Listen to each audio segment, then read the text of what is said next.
There are many different ways to meditate.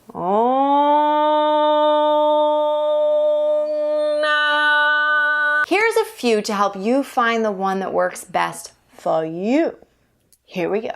This is your life, no one else has gotta live it. This is your fight that only you can win. Hello everyone and welcome to Freedom Friday, where you learn how to free yourself and live your dreams. I'm Darienne, your certified spiritual rock star. And if you want to get these videos every single week, subscribe to this channel. And then hit the little bell to turn on notifications. So right now I am currently in my meditation space. This is my bed. Welcome. You guys haven't seen my bed on Freedom Friday in quite some time. So welcome back to where the magic happens, or rather the meditation happens. So I got a question from Cairo, who is one of our Keys to the Empire monthly members in my membership. If you're interested in that, click the link below.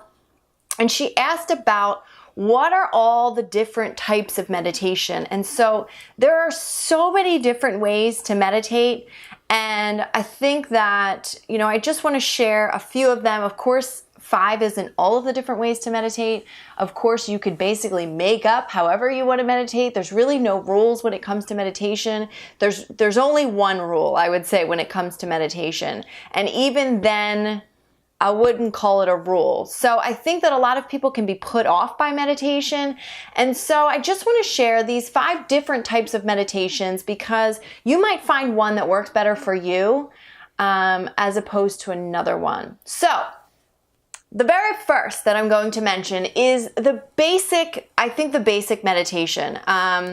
The whole point of meditation is to focus, right? To meditate on something just means to focus on something. And when you focus on one thing, what happens is the rest of your thoughts tend to kind of just settle, right? So all of that monkey chatter in your monkey mind chatter, what am I trying to say here?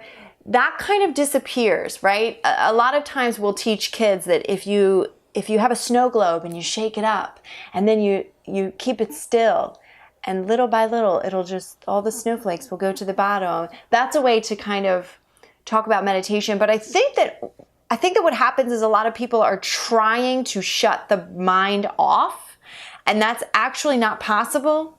And so when you do that, you cause a lot of resistance in yourself. And so I can't tell you how many people are like, I can't just sit there for like 30 minutes and do nothing.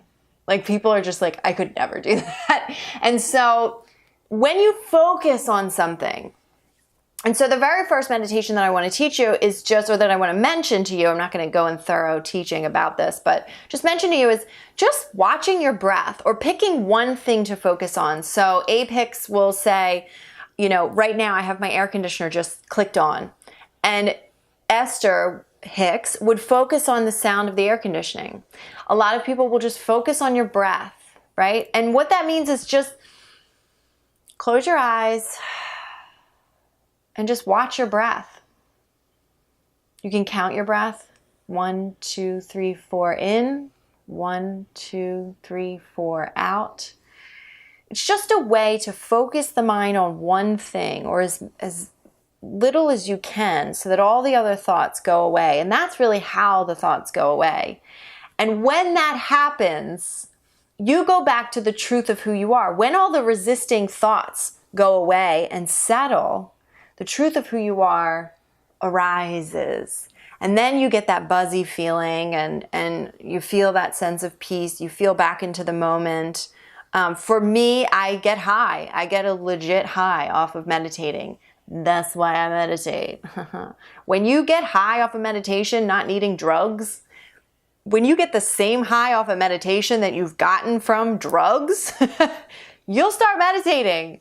You won't be like, oh, I can't just sit there and like what do I do for 30 minutes? You'll understand when you start to do it. But I think also, don't beat yourself up about it. There are no rules. Like, you don't have to sit in this meditation space. It helps when you sit in a space like this. Like, I try to sit up straight. Right now I'm sitting in half lotus. You don't have to sit like this. You can lie down, but a lot of times you'll fall asleep. The whole point of meditation is to stay aware. It's to stay focused and focusing the mind. And in that, what happens as a result of that is you really go back to your truth. You go back to who you are. You go back to yourself, and you lose all thoughts, and you go back to your truth spirit. So that's a really good one. Just focus on your breath. Just sit quietly and focus on your breath. And if you can do it for 5 minutes one day, and then 10 minutes the next day, or 5 minutes for 1 week, and then 10 minutes the next week, and then 15 minutes the next week, and just so on and so forth, you know, it becomes easier and easier as you go along. All right? Next meditation. The number 2 meditation. Now, these are in no particular order. I'm just letting you know.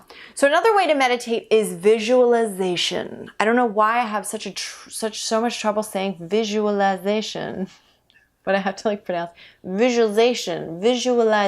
I have to pronounce it like that. I don't know why. So visualization, I just try to say it really fast. The whole purpose of this meditation is to practice the vibrations of your desires. So you visualize, that's not a word. You visualize the life you want. I'm just going to use the word envision. You envision the life you want. You envision what it would feel like. You envision yourself walking through the path. You're still focusing, but really, you're not quieting the mind necessarily. You are focusing the mind, which helps to quiet a lot of the other mind, but you're still getting into a state of higher vibration because you're feeling really good about it. The whole point of it is to feel good about it. If you can't visualize without feeling good about it, don't visualize. But that's another meditation where, maybe every morning or maybe every night that's the meditation you do, and every morning the meditation you do is the one that I mentioned prior, where you just sit and focus on your breath, or you focus on the sound of something in the background, and you relax on each exhale. And then maybe in the evening you go, okay, I'm going to think about my dreams. What is something I want? I want a brand new car. And you just envision getting that car and driving that car, and how good you feel having the security of knowing that you have a brand new car that you can trust. You can travel the country if you wanted to. You could just pick up and go. Maybe the gas, it's really good on gas, and you just feel good. You got money in your pocket. Your money's you're not putting your money into this gas guzzling car anymore. You just feel really good. You got the kids in the back. You're just envisioning it. Or you're envisioning your dream job and your dream relationship, and you're just really getting into the feeling of it. Okay, so that's a visualization meditation, and that's the whole purpose of those, is really just to practice the vibration and prepare yourself vibrationally. So the subconscious and the brain doesn't know the difference between what's happening in the mind and what you're experiencing from thoughts and what's happening in front of you. If you have, you can think something and have a visceral reaction to it just as much as you can see something and have a visceral reaction to it. It's the visceral reaction, the feeling that you're getting there, that's creating more of what you want. So that's meditation that you can use for the law of attraction. Now, all meditation helps you tap into the law of attraction because you're becoming better at becoming the master of your own mind. So that's really important. Next meditation. Okay, number 3 here. Again, these are in no particular order. The next one is a mantra meditation. Now, a lot of people will use one of these puppies, mala beads. You don't need to use one of these, but it helps.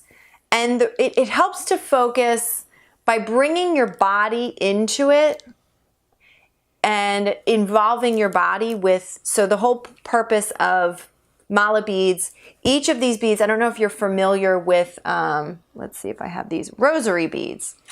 So for those of you that are Catholic, I've got these rosary beads here. And the purpose of rosary beads, they're not just these pretty beads with a cross on them representing Jesus or nothing like that. Mother Mary's up on there. It's nothing like that.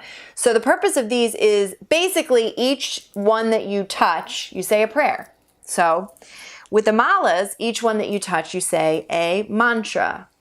A lot of a lot of people will use Sanskrit. You don't have to use Sanskrit. You can say, I am love, I am strength, whatever you want to do. And you're supposed to go all the way around. There's whole science behind it. It's 108 times, I believe. You go all the way around. Then when you get to the center here, you go back around and you'll say in your mind, every time you touch one of these beads, you'll say whatever your mantra is. I am love. I am love. I am love. You'll say it in your head though. I am love. I am love. I am love. I am strength. I am courage. Whatever your mantra is. You can have a long mantra. You could have a short mantra. A mantra is basically an affirmation. It's a statement that you make as if it's already happening now that you wish to bring in.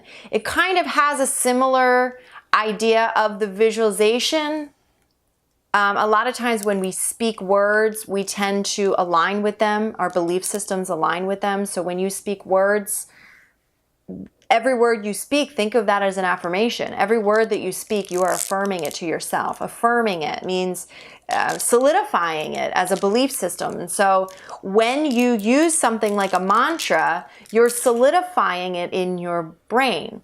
And you don't have to use these. I do in my 21 days of self-love. If you go to DarienneEmpire.com/21 days of self-love, we do affirmations just as if we would do a mantra. We just repeat it over and over and over again. And we don't use malas. I actually created music that is a repetitive loop that sort of acts just like a mala. If you get lost, it's easy to find your way back, right? So that's another thing about meditation is like, don't expect yourself to be able to just focus like you're like a Jedi, mind tricks here and you can just focus and just keep saying, I am love, I am love, I am love, I am love, I am love 108 times without your mind trailing off, Don't expect yourself to be able to do that, But things like this and something that's even sitting in a posture like this and checking in, okay, is my posture good? Is my posture good? It's a way to also bring the body into it.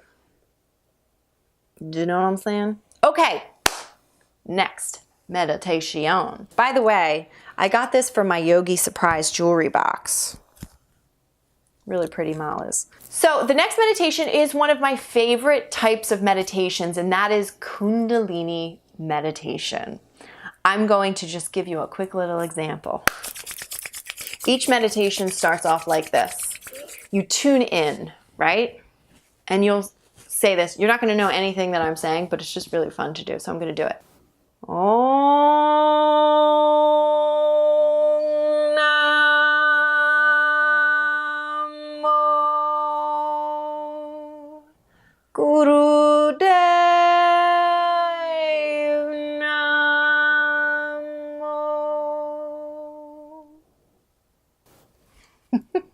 So, Kundalini meditation, and look, I feel so tuned in now that I just did that, and you're supposed to do that 3 times, but Kundalini meditation, it takes the body, the mind, the chanting, it takes the intention, and it aligns it all. And the whole Kundalini energy is this energy that moves up from the spine. It's basically chi or prana. I mean, a lot of people, prana, is that what it's called? A lot of people have different names for it. It's basically life force energy, but moving it through your body and calling it forth. And you use chanting in it, and the chants all mean something different. You'll do like a position. There's one called Rama Dasa, and you sing a song. They have beautiful, Kundalini has such beautiful music. And I think for singers, Kundalini music is just so beautiful. Kundalini music and Kundalini yoga, I've never had such intense results as I have with Kundalini meditation and Kundalini yoga. And I haven't done it in a while, but you're basically chanting Sanskrit. Each one has its own intention. Each one has its own purpose. It has such beautiful music. I will share, I have a spiritual music playlist on Spotify. It has all of my favorite Kundalini songs, which you can do with meditations. They have ones for healing yourself and others. Then you do a visualization with it. They have ones for calling in that which you desire, for cleansing yourself of negativity. I mean, they have something for everything. Kundalini meditation, they call it the weird yoga, the yoga version of it. They call it the weird yoga because you're doing like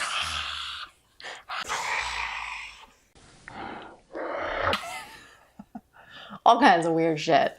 Lion's breath, and you're kicking upside down, and you know, you're just doing all kinds of weird shit. But the results are so intense. You can feel the life force moving through you. And that's with the yoga. With the meditation, it's a little bit different, but the chanting, to me, being a singer, I just feel so like I'm expressing myself, and you really do. So the chants each have their own vibration. You have to think everything has a vibration. So those chants each have its own vibration, which are aligning you with the vibration of whatever the intention is for that meditation. So that's something I definitely would look into. Spiritvoyage.com, I believe, has a lot of Kundalini meditations. They tell you the Sanskrits, they give you the music, they give you the meaning of the meditation. There's some stuff on YouTube, not very much. The people wear the white turbans and all white. It looks super weird. It can be like, some people can be put off by it, but really for me, I just feel like the results, I've never gotten such intense, amazing results than I have with that. Okay. The final meditation that I am going to be mentioning here kind of segues from the last one, and that is moving meditation. So people do this in yoga, Kundalini meditation, Kundalini yoga does this, regular yoga. When you are doing yoga, the real basis of yoga, it's not really about fitness. And a lot of people some people got off a little bit there. You're trying to get like rock hard abs with yoga. Yoga isn't about the positions necessarily. So yoga, to my understanding, I'm not a yogi, but I've done yoga since I was 16. To my understanding, yoga is about balancing the mind and synchronizing the mind with the breath, with the body, even with the sun. A lot of times we do yoga with the sunrise and with earth. And really, it's about this synchronizing yourself with all parts of you. And so when you move, each time you move, you inhale, you exhale. Every movement you make, Qigong is a lot like that. You move with the breath. It's a moving meditation. You can do moving meditation when you go for a walk in nature. And it's really just about every step you take, being thoughtful about it, being mindful of it, just considering everything that you're doing. Even mindful eating people do. It's a little weird for me, but I just feel super awkward when I do it. And again, like some people, mindful eating is so powerful for them. And I'm like, I just feel super weird. And then other people, like I feel it's so powerful for me to just sit in silence and watch my breath, and I feel connected. Maybe I can listen to the birds while I do that. And so other people are like, I feel super awkward if I'm just sitting there doing nothing. So I wanted to bring this to you guys. There are many, many, many other ways to meditate, but I just wanted to give you a few of the ways that I meditate. There's also many other ways that I meditate as well, but I just wanted to give you 5, just to keep it simple, and just to sort of maybe broaden your horizon if you are meditating and maybe you didn't know about those meditations. And for those of you that are kind of like scared of meditation and you're like, I can't do it, I definitely want to say that there really are no rules with meditation. The only rule is to focus your mind. And in focusing your mind, you bring yourself into the moment, and you really clear away a lot of the thoughts that are keeping you from you. So really the point of meditation is to have a relationship with your internal self, essentially. And anything that you can do that with. I mean, for some people, being creative is meditation. If you watch your children, a lot of times, like my daughter Meadow will sit and stare at the ceiling. Like she just, you know, sometimes they'll create blocks and do you ever watch your kids and they just go into the zone and they're just so in the zone. Today I walked past a dog. I was walking Meadow today. Today I walked past a dog and the dog didn't bark at us as we walked past. Most dogs do that. It was just sitting there looking at us. And then the breeze came in and you could see the dog just went. And the dog was meditating. The dog was just being the dog, really. Like that's just what meditation is, just like getting out of your head sometimes and just being. But I wanted to make it easier for you guys to kind of digest. So what I want you to do is join the inspiration conversation down below and let me know some of the ways that you meditate. Of course, like I said, there are many other ways that I meditate. This was just the not top 5, but this was just 5 of ways that you can meditate. So I want to know, and if you have any other questions about meditation, I would love to answer those questions for you. I know that it can be difficult. I know that you guys want me to go a little bit deeper, so I would be more than happy to go deeper. I just want to know your specific questions, so you can ask those questions down below, and I'd be happy to answer. Welcome to my meditation space. I hope you enjoyed this video, and I'll see you next week. Mwah. Hey guys, thank you so much for watching this video. I ask that you share it on social media and spread the joy, spread the love, spread the peace for all of those who don't know about meditation or who don't know about any of the stuff that I talk about and could probably use it. Also, find me on social media, Darienne Music at Snapchat on Snapchat. You always get all the cool behind the scenes stuff and my family and all the weird goofy things that I do on my regular days and any announcements and all of that juicy stuff. And Instagram, Darienne Empire, and Facebook. I do Facebook Live every single day where I read the A Course in Miracles daily workbook lessons. We do some spiritual talk. We have a whole regulars, all the regulars that come in.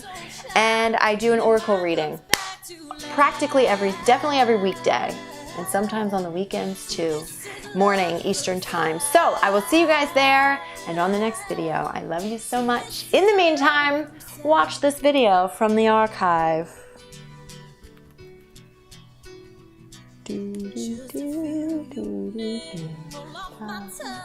Bye guys.